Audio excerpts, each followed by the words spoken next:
gonna come get whatever they want. All right, so today I'd like to talk to my brother. My brother actually uh, met the Von Erichs. He worked for Fritz for quite a while on the ranch. And, you know, I watched the movie. He hasn't seen it yet, the Iron Claw.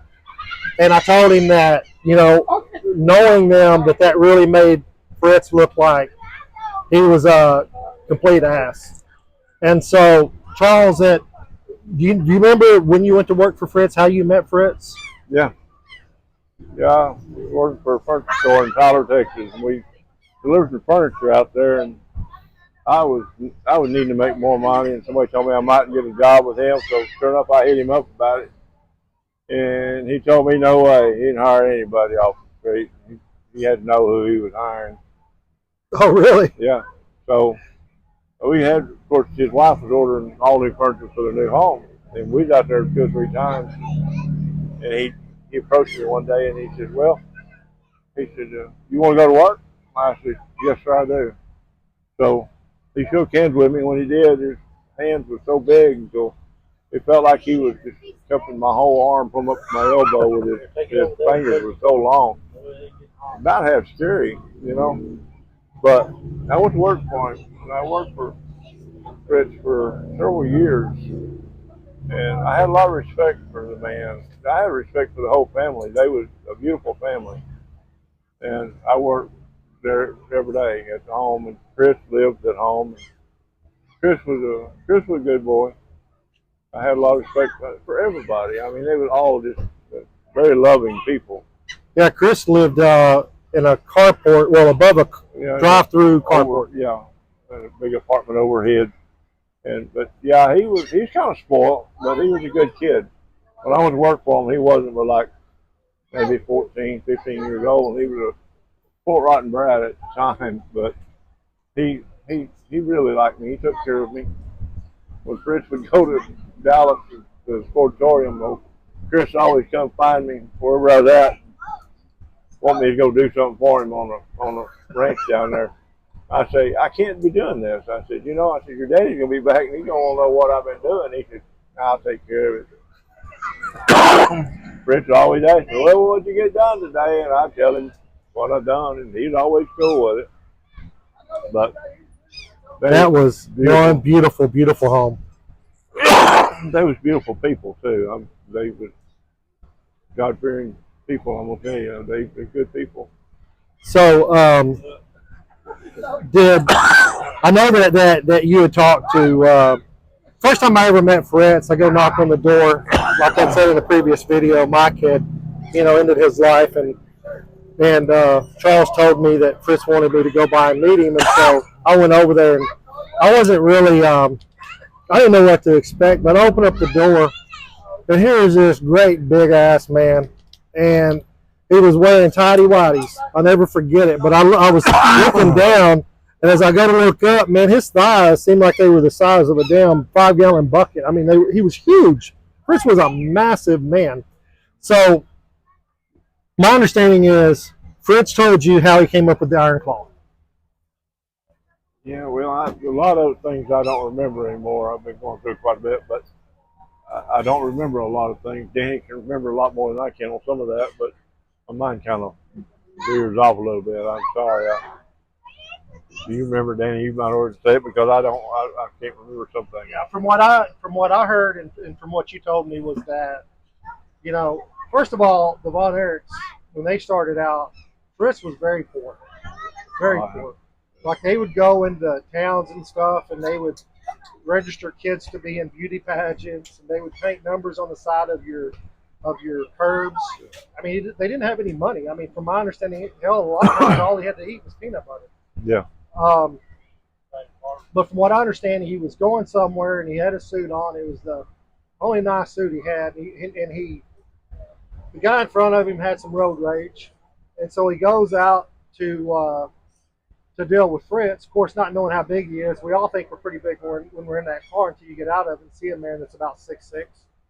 And from what I remember, the guy was going to charge Fritz, and Fritz put his hand out there on his head because he didn't want to get his suit messed up. Because that's the only suit that he had, and he didn't want to get it messed up. And and then it grew from there. Uh, he knew that the only way that he could really make money for the family was by being the bad guy, by being the villain. And you know, he had it. You know, in those days, people believed wrestling was real. Our mama believed wrestling was real until the day she passed away, and she'd fight you if you told her that it wasn't. Yeah. And I remember one day that I was watching wrestling, and Fritz had got jumped, and they said he had got all hurt and shit. He was beat up, and he was in a wheelchair. And I go over there now, and guess who comes to the door? Walking Fritz. But I couldn't tell my mom that shit because my mom believed 100% that it was real and Fritz had really gotten hurt.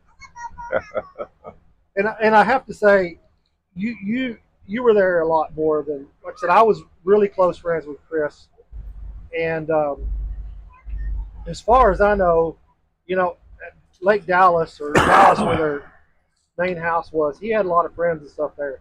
But when he moved out there outside of Tyler, that kid didn't have any friends. No. He was, like he said, 14 years old, 13, 14. He's a loner. He stayed home. He never went down. Yeah, he was always afraid he was going to be recognized, and he wouldn't go anywhere. He just stayed at home. He didn't have any friends. Yeah. And like I said on the other video is, imagine that you're born and you have asthma and you have no athletic ability because you can't do anything because of the asthma. It stunts your growth, so you're about 5'5", 5'6". And at that, he was probably 160 pounds. He was a fluffy boy. And everybody, all your brothers are all 6'2", 6'3", 6'4". These guys are like genetic freaks. I mean, the guy that plays Kerry on the Iron Claw, man, that guy is puny compared to what Kerry was. That was one of the biggest men I've ever seen in my life. And it's just,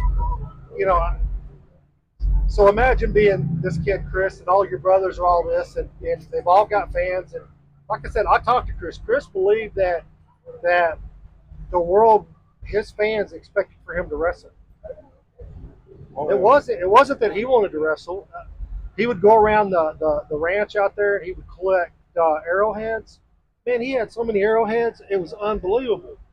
And he was an artist. Like, he had some pictures that he did. It was just with the dots and a pencil.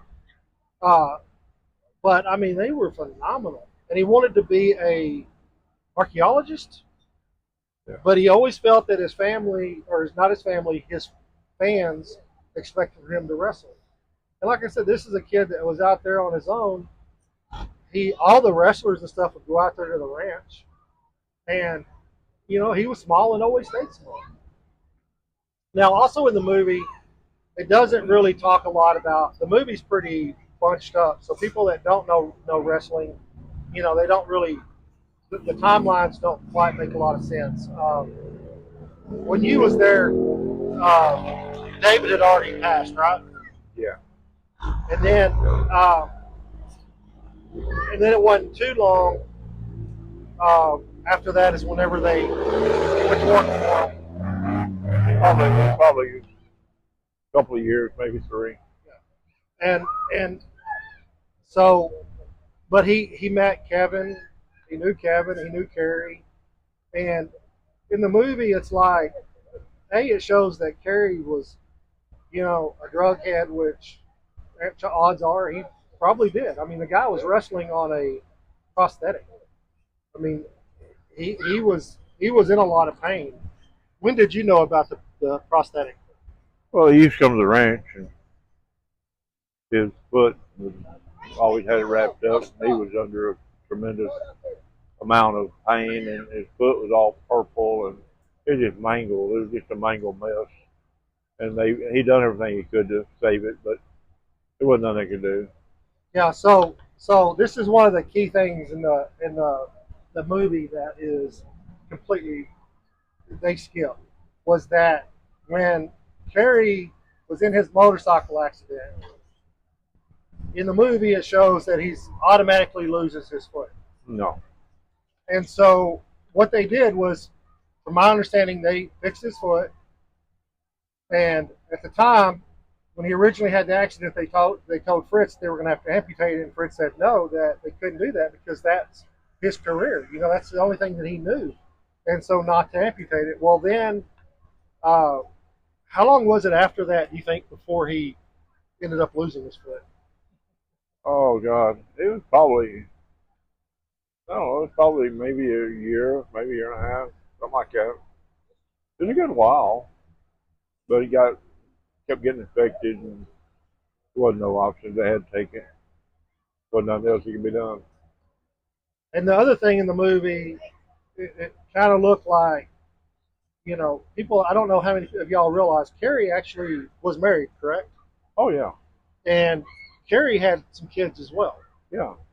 You remember how many he had at the time? I think he had two.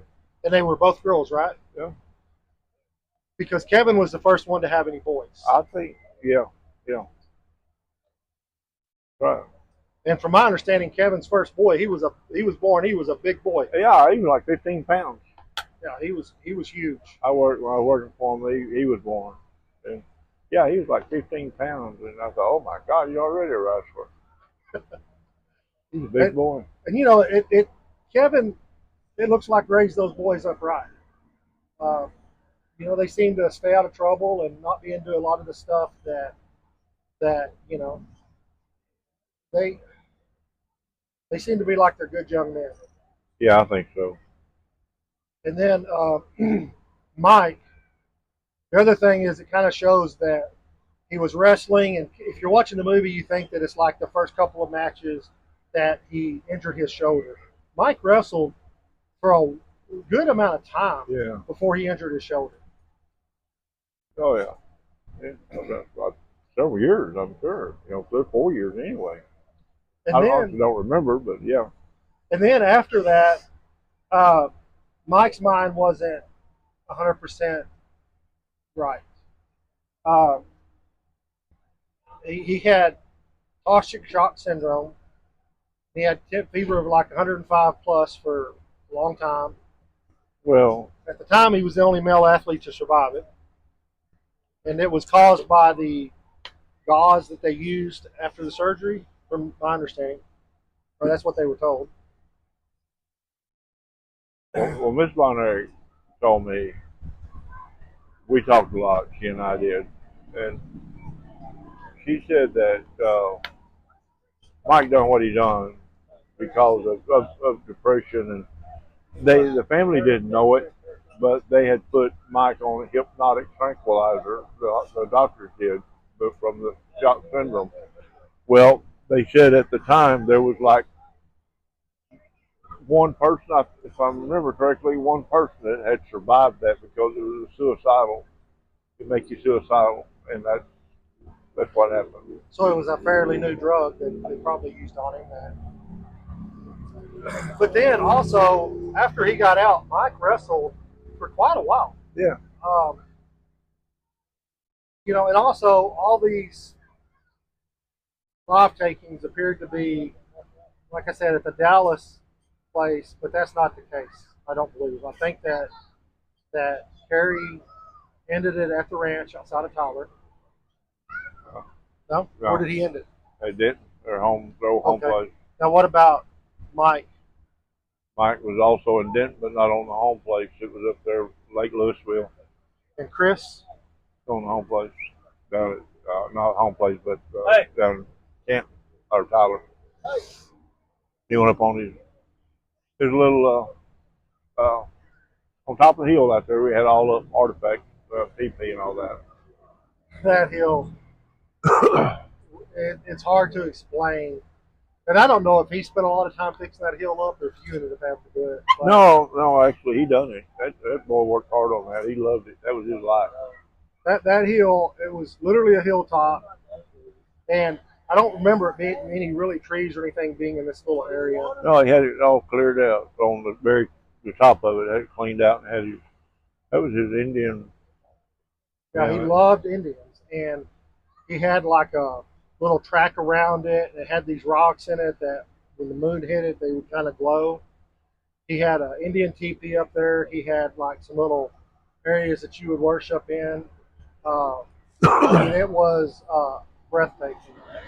It pretty, I would think, historically correct if you would have went up on top of that.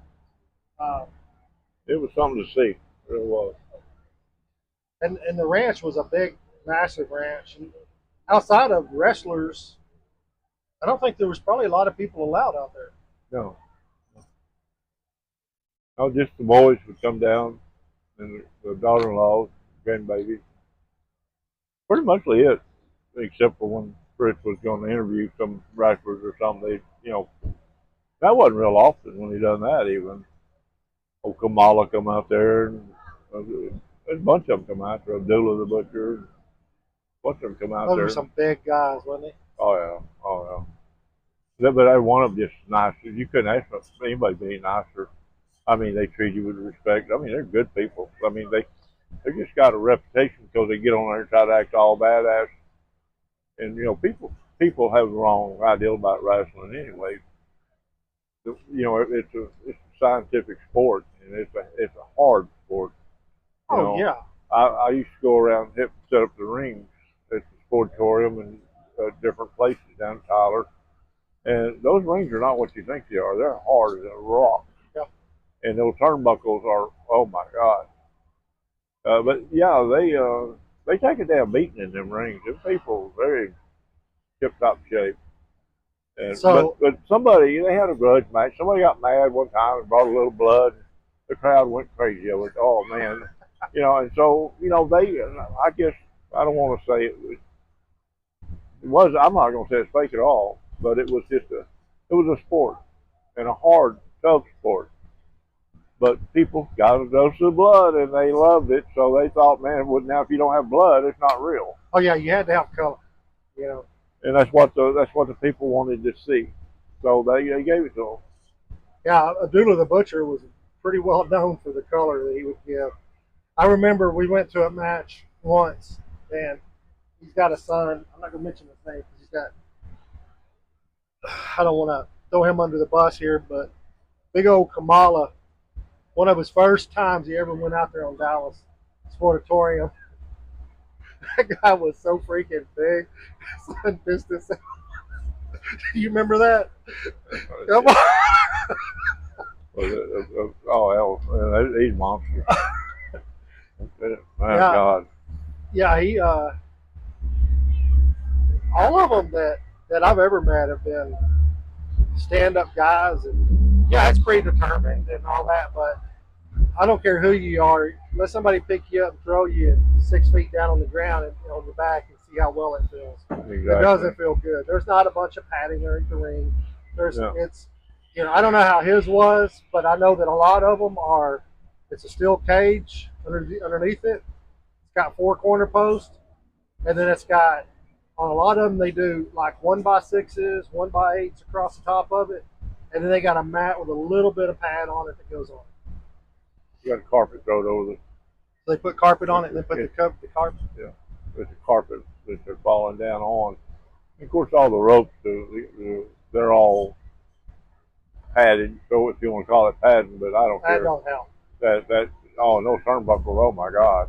I know I got in there one day and was running in the ring, and I jumped off the side like they do. Man, I had whelps on my back. You talk about hurt. Those guys they are definitely in top shape. Top shape. So do you know why Kevin never wore shoes? Was that just his gimmick, or? I don't honestly know. It was just his deal, I guess. I don't really know. I've always wondered that. I know that me growing up, as far as a Von Erich fan, my favorite was always Kevin Von Erich. I thought that he was the most athletic. He didn't do a lot of talking, but he was definitely the most athletic. Kerry, I remember going out there at the ranch one day and Kerry getting in the back of a Cadillac. To tell you the size of this guy, he took half of the back seat up in a Cadillac. I mean, this guy was massive, massive.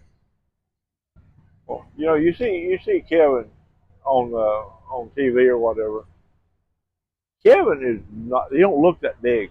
He's got the height. He's just well proportioned, I guess you could say, on the muscles and stuff. But when you get Kevin and his dad in the front seat of a Lincoln Town car. They're shoulder to shoulder. They're two big people. Kevin is much of a man, and he was. I love to watch him. He just put the scissors on them. Oh yeah. And hang off the side of them and just beat the living hell out of them. And they're trying to get away from him. He's got a leg lock on them. They ain't going nowhere. Then he put that claw on them, and boy, that was it. Yeah. Yeah, that was the leg scissors. Kevin's legs were massive. His legs were bigger. He was out of proportion with leg size. I mean, his legs were Well, he could take corn, feed corn, and he could put it between his legs and put scissors on it. It would explode. And they didn't really show that in the movie either. He never showed, I think, him doing the leg scissors, and that was something that he used a lot of. Oh, yeah. I always did feel that Kevin kind of got shafted some, because I do think that Kevin had the best, again, athletic ability of the boys. I mean, Kerry massive, strong as hell, big, but Kevin just all around athletic. Well, they all had their own personalities, you know, and that's where, to me, you know, where it was at. I like them all. They're all just awesome people. Yeah, I didn't get to talk to Kerry much. I talked to Kevin a couple of times. I remember once, little Chris, he's up in his apartment. Kevin comes up there. He was always went around barefooted. Even he gets up there in Chris's apartment, and he's got his feet on Chris's coffee table, his glass top coffee table, and it had some deer antlers on it. And Kevin reached out there and started moving it with his feet. And little Chris jumped all over his ass. He's wired. That boy's wired. Yeah. He got on me one day. Oh, did he? Oh, yeah. Yeah, he's showing his ass. He called me a stupid son of a bitch. Really? Yes, he did. And I looked at him and I told him, I said, I'm going to tell you one time, buddy, don't you ever talk to me like that again. I said, I don't care who your family is. You ain't going to treat me like that because I ain't done nothing.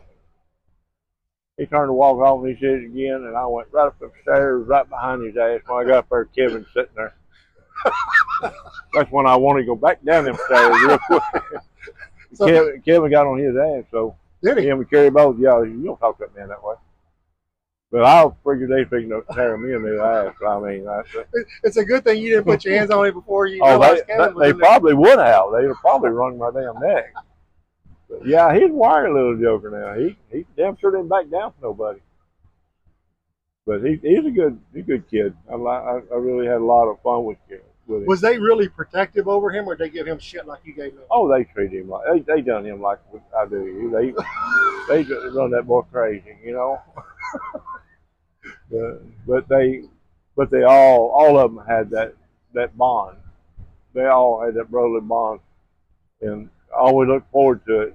Fritz would tell me, "Well, we need to get the yard mowed, or we need to do this, or we need to get all the trash hauled off them because the kids are coming in." And I said, "Okay." I start getting things ready, and then I get everything, you know, in shape. Then I go about my business down on the ranch doing something, brush hogging or whatever I needed to do. It didn't make no difference. When they come in, I'd hear them four-wheelers or three-wheelers. That's three-wheelers. Here they'd all come. So, you know, all three of them come down there on them three-wheelers. They'd come down there right where they'd ride until they find me. And they'd come down there and say, "Come on, let's go up the house." I said, "I can't go up the house." I said, "I got work to do." They said, "Come on, Sue. They ain't gonna say nothing to you." I said, "Yeah, they will." I said, "Your daddy will kick my ass." They said, "Come on, let's go." And Kevin get on one side and Kay on the other side. And you ain't gonna tell them no then. And of course, I didn't care. Hell, I really loved them. I really did. It's awesome. But they'd take one on one side, one on the other, and they'd walk me to my damn truck and get on the three-wheeler, and here we go. Right up to the house. And Fritz would say something sometimes, but he never really said anything either. You know what I'm saying? He was voicing his opinion about it, but it didn't really make a whole lot of difference. Yeah, the boys kind of outnumbered him. Well, they loved their daddy. They had a lot of respect for Fritz. They really did. And it was just it was a very loving family, like I've said. It do your heart good to be around them. You felt good being around them. But I've heard some stories about them that some of the things they would do to each other that wasn't even funny. Well, they'd beat the shit out of each other, from my understanding, but they always hit each other in the head because that way it didn't leave no bruises. You better not. You better not be the one trying to do it to them, though. No, and that's the thing that Kevin, uh, you know, you got to realize that back in those days, again, when Kevin was a kid, everybody thought that shit was real, and Fritz was one of the most hated men in the damn wrestling. I mean, they hated him. He was a German or Russian or some shit like that. What was he? A German? I mean, Yeah, German. And yeah. oh, they hated that man. Well, you got the same last name. And so when they went to school, everybody had to test the boys out. And I remember a story where, I don't know it exactly. You may have to clean it up a little bit, but this kid was fucking with Kevin. He popped him in the ass in a towel when he was in the locker room. He said something to Fritz about it one day. And Fritz, I guess, asked him, why the hell you put up with that? Well, I guess this guy might have been a little bit bigger or some shit like that. And Fritz said, I'm going to tell you how you handle this. He said, the next time he does this shit to you, he said, I want you to get your legs around his head and squeeze the shit out of his head. But he's got a sack hanging between his legs. He said, I want you to use it for a punching bag. And so it wasn't long until Fritz was at the store or something, and the coach saw Fritz. Fritz said, I don't know what got into your boy, but your boy went crazy on this guy. And Fritz goes, well, I don't know. I'll have to deal with that when I get home. I'll take care of him. Well, you know, Fritz was really a hard man, and he, like I said, I respected them all. I don't want to start backing up on what I said or anything, but Fritz was an awesome man. He loved people, and most people loved him. But Fritz was really hard. He was hard nosed with his boys because he wanted to make them rough and tough, and he was hard on them. And he had to be. He never realized. He never, to me, what I seen a lot of times, I felt bad for them because Fritz never accepted the fact that they got gone. They were still his little kids. He was still protective of them. Yeah, very protective. And he was really horse's ass to them sometimes to get their attention. But down deep, he loved his family. And, buddy, there's nothing that man would not do. Yeah, Doris, Fritz's wife, boy's mama, that was a sweet woman. Oh, yeah. In the movies, it makes it look like all she cared about was how she looked, as far as like her dresses and the funerals and shit like that. That was a really, really good lady. I'll tell you guys another story I heard. The boy started bringing home flowers to her. Every day, as I guess they was coming back from school, he's bringing home flowers. And it got to where it was like an everyday deal. And it was all different kinds of flowers. And Doris was like, I wonder where are they getting these flowers from? Because I guess it wasn't probably a flower store on the way from there to their house. A lot of it artificial, too. Yeah. So she finally figured it out one day. They were getting the flowers from the cemetery. And they were bringing them home to her. But that woman was good as gold. But yes, those boys, like I said, we have to look at when they went to school.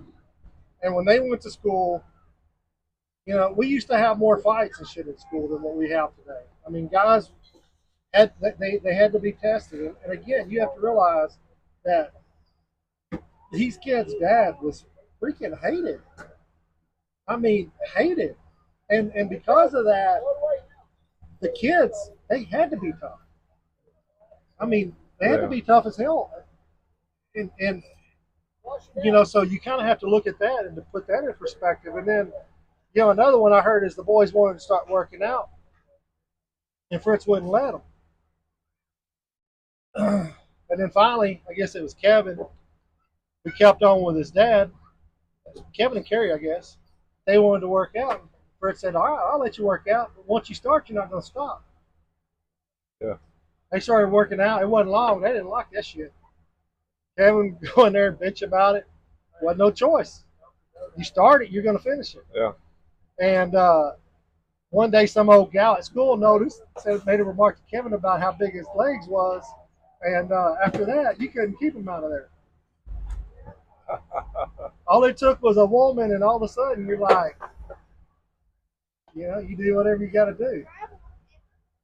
Well, I got a little story about, I don't want to leave Doris out because I just love that lady to death. But I would have to go shopping with her, Christmas shopping and grocery shopping. Most of the time I done grocery shopping, but still, yeah, I didn't do their Christmas shopping. But I would go with her. I had to go with her to carry stuff, for her. Sure wasn't protecting her because she handled all them old big boys her whole life. So I'm She sure didn't need a lot of help. No, she didn't need no help. But I'd go help her carry stuff around, and And one day we was in there, and we was in Walmart, I believe it was, actually in Tyler.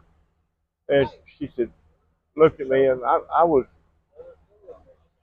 never felt real good about myself. I felt like that they was better than me. I was intimidated because they was somebody, and I wasn't. I was a nobody. But we was in the Walmart there, and it might have been Gibson's even. It's been so long ago. But she said, I need a cigarette. She said, you need a cigarette? I said, oh my God, yes, I need a cigarette. Let's go smoke. I said, well, where are we going to go smoke at? She said, I don't know, come on. We took our buggies, we rolled over there, and they had the Christmas trees and all over there with all this cotton, it looked like snow. And she stepped over that little fence. And she goes, works her way back in them trees, in them Christmas trees with all that cotton. And I look up and I see damn smoke blowing up. Hell, I said, well, by God, she can do it, I can too. So we both went back there and smoked our cigarettes. And I thought, that woman is crazy. She's going to get us all thrown in jail. But that woman was a lot of fun to hang out with.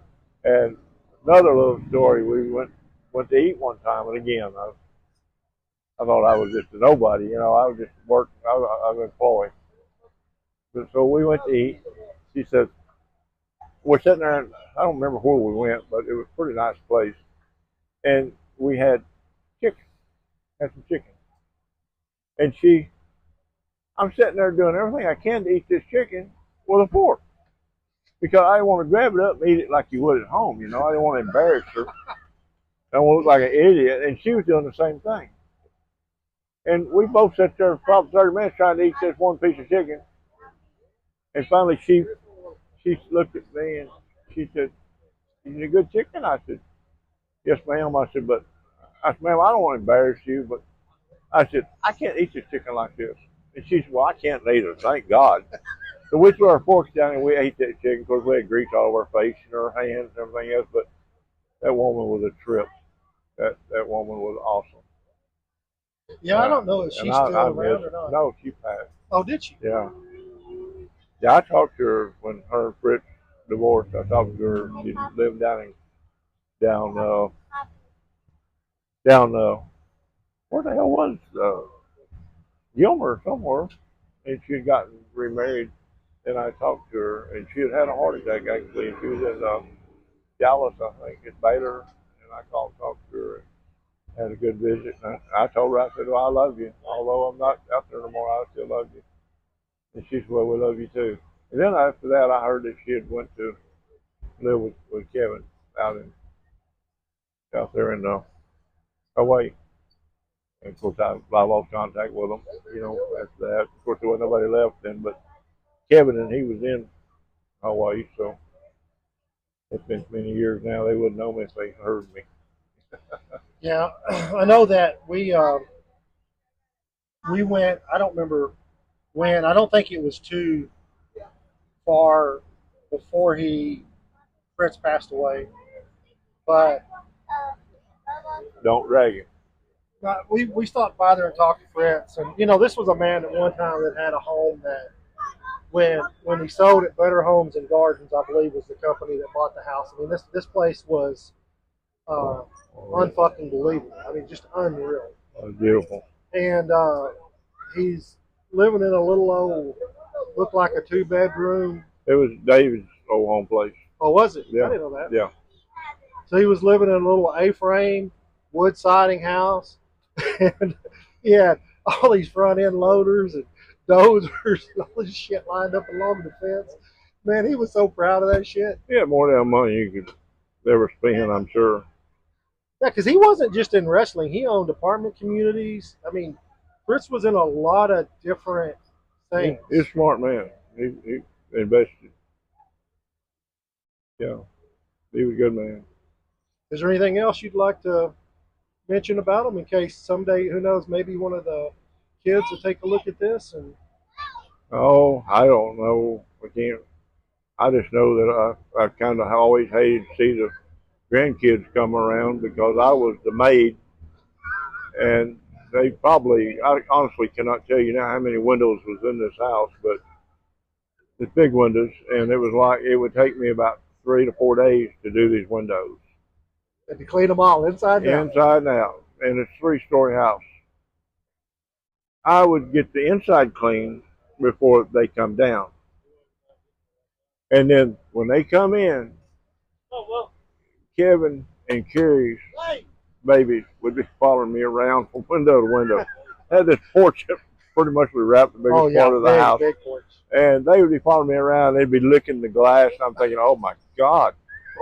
You know, I look back at it now and I think it's so neat.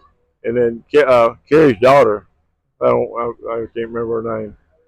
She was just a baby. She wasn't but like, I don't know. She might have been 5, 6 years old. She's just a baby. Maybe she could have been older, but not much. And the kids come down out in the front yard. They had an old catawba tree on the far side of the reflection pond. And I was down there moving some rocks around, and all the kids come down there where I was at. And I'm thinking, why don't y'all go back up to the house? You know, I love kids, but I mean, I'm up here trying to work. But they farmed me around a little bit, in which I was okay with it, but I kind of felt bad because I was afraid Right. I was gonna get in trouble as they was. So, but anyway, she come down there that day, and I cannot remember her name, but it was Carrie's oldest daughter, and she gave me a letter, and it was I can't remember what it said. I probably still have it somewhere, but it's a little love letter she wrote me. Oh, really? Oh yes, she did, and I thought, well, ain't this so sweet? And I've got sentimental things, it might not mean nothing to some people, but it means everything to me, and I still have it, I'm sure. I don't know where it's at, but I know I didn't get rid of it. I thought that was so sweet. And so after that, I never cared if they was there. I was glad they was there because it really touched my heart. So the boys there loved licking on the windows, making you have to go back and rewash them. What are Lance is one of them's name, I think. Yeah, I can't remember honestly. I can't remember. I can't remember my own name sometimes, but yeah, them kids, they just been typical kids, and I'm thinking, oh my God, I'm gonna have to go back and redo it. And I didn't like doing windows the first time, much less having to redo them. But that was okay, it gave me something to talk about, something to tell my grandbabies, and something to talk about. I wouldn't take the memories. I wouldn't take anything for them. So one of the biggest reason why I wanted to do this video is again, like I said in a previous video, that um, I think the truth needs to be out there. You can't go out there and look at everything as being negative, and there was a lot of good positive things, and that movie didn't really put out any of those positive things.